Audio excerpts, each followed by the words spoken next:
The words extremism and hate crime have been at the forefront since this weekend. That's when an 18-year-old white man fatally shot 10 black people in a massacre at a Buffalo, New York supermarket. That rampage is being investigated as a hate crime, and President Joe Biden called white supremacy a poison during a visit to Buffalo this week. This morning, we have a live interview with Dr. Godfrey Garner, a professor of Homeland Security and Counterterrorism at Mississippi College. Good morning, Dr. Garner. Hello, how are you?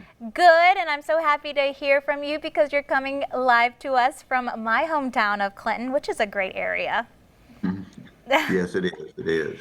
Well, we're going to get right to the issue at hand. Following that massacre on Saturday that took the lives of 10 black people in New York, U.S. Homeland Security Secretary Alejandro Mayorkas said racially or ethnically motivated violent extremism poses one of the most significant terrorism-related threats to the homeland. So what are your thoughts on this assessment? Well, they do not align with Secretary Mayorkas, I can tell you that. I'll have to be honest with you. I've studied this for about 10 years now, and I've interviewed and interrogated dozens of real terrorists, people who, the majority of them from Muslim countries that were ethnically motivated to carry out acts of terrorism.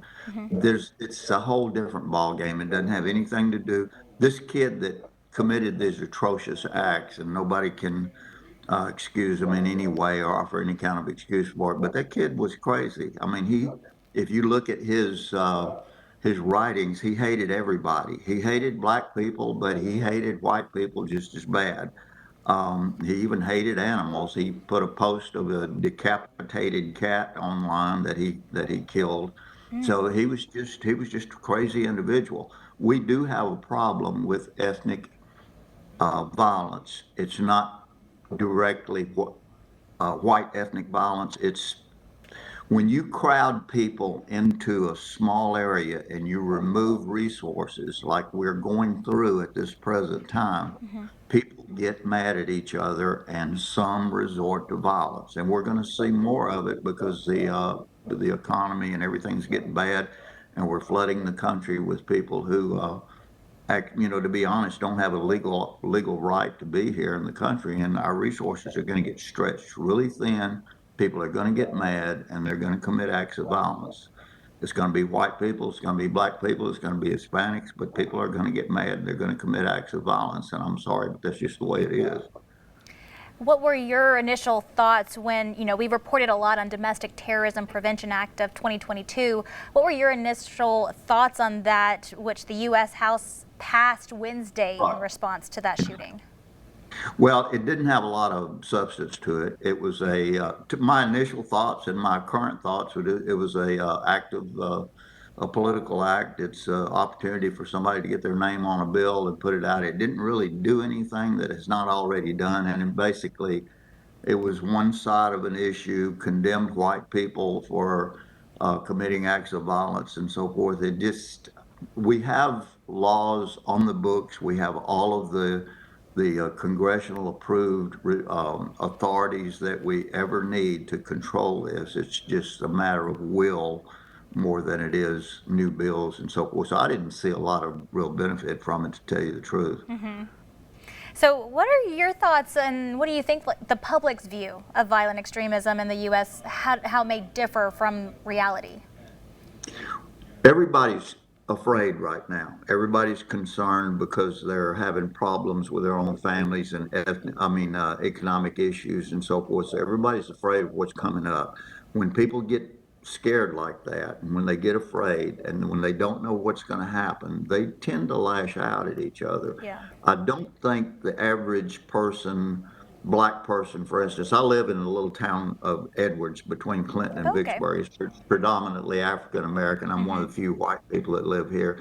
People around here don't walk around looking at each other in suspicion and worried that white people hate black people or black people hate white people. It's just not like that. People are concerned about how they're gonna get by.